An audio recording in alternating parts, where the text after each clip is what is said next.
Hello students. So last video में हमने बात की डाल्टन एटॉमिक थ्योरी और उसके ड्रॉबैक्स के बारे में। इस वीडियो में हम बात करेंगे सिंबल ऑफ एलिमेंट्स के बारे में। तो सबसे पहले जो सिंबॉलिक रिप्रेजेंटेशन दिया एटम्स का या एलिमेंट्स का, वो सबसे पहले डाल्टन ने ही दिया था। तो डाल्टन के टाइम क्योंकि सबसे पहले थ्योरी थी और डाल्टन के टाइम बहुत ही कम एलिमेंट्स नोन थे, तो जितने भी एलिमेंट्स नोन थे डाल्टन ने उसको कुछ सिंबल्स, स्पेसिफिक सिंबल से रिप्रेजेंट किया। तो जैसे Dalton use some symbols to represent elements, क्योंकि उस टाइम पे बहुत ही कम एलिमेंट्स नोन थे, तो जितने भी एलिमेंट्स थे उनको कुछ पर्टिकुलर सिंबल से रिप्रेजेंट किया गया। जैसे हाइड्रोजन को इस सिंबल से रिप्रेजेंट किया गया, कार्बन को आप देख सकते हैं पूरा ब्लैक डॉट से रिप्रेजेंट किया गया, ऑक्सीजन को सिंपल एक सर्कल से रिप्रेजेंट किया गया, फास्फोरस को इस सिंबल से, कॉपर को सर्कल के अंदर सी लिख दिया, इससे रिप्रेजेंट किया गया। इसी तरीके से सिल्वर को और बहुत सारे एलिमेंट्स को इस तरीके से रिप्रेजेंट किया गया जो भी उस टाइम पर नोन थे, ठीक है, या डिस्कवर हो चुके थे।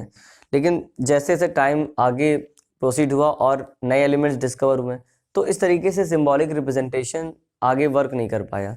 तो इसके बाद तो यहीं पे लिखा हुआ है, but these symbols were difficult to use, क्योंकि जैसे जैसे आगे और एलिमेंट्स डिस्कवर हुए तो आप इन सिंबल्स के बेसिस पर केमिकल रिएक्शंस को बनाना ये थोड़ा मुश्किल हो रहा था। उसके बाद जो मॉडर्न सिंबल दिया वो जे बर्जीलियस ने दिया था, ठीक है।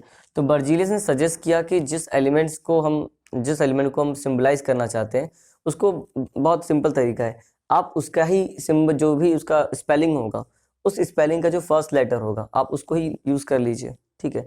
तो जैसे यहाँ पे लिखा हुआ है, Berzelius suggested that elements can be symbolized by using 1 और 2 लेटर्स। अब 1 और 2 लेटर्स का मतलब, जैसे अब देखिए हाइड्रोजन है तो H यूज कर लिया, मान लीजिए थोड़े दिनों बाद हीलियम डिस्कवर हुआ तो हीलियम भी स्पेलिंग इसकी भी H से आ रही है, तो इसलिए अगर इसको H ले चुके हैं तो इसके आप 2 लेटर ले लीजिए शुरू के, तो HE, क्योंकि HE आ गया, ठीक है।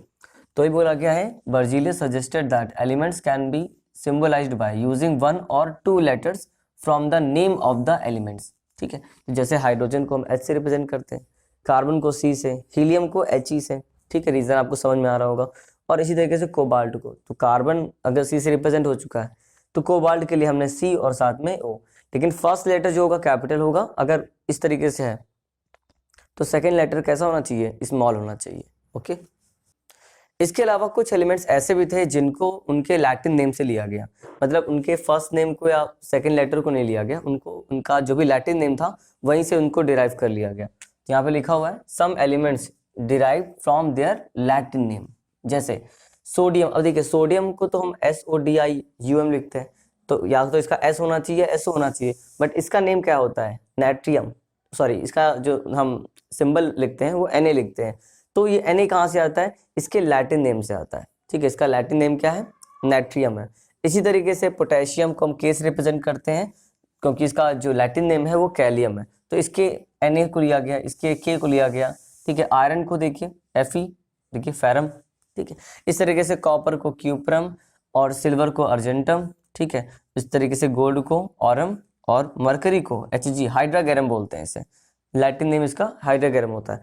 इसी तरीके से लेड Pb, प्लम्बम, और टिन को हम Sn, ठीक है, स्टेनम।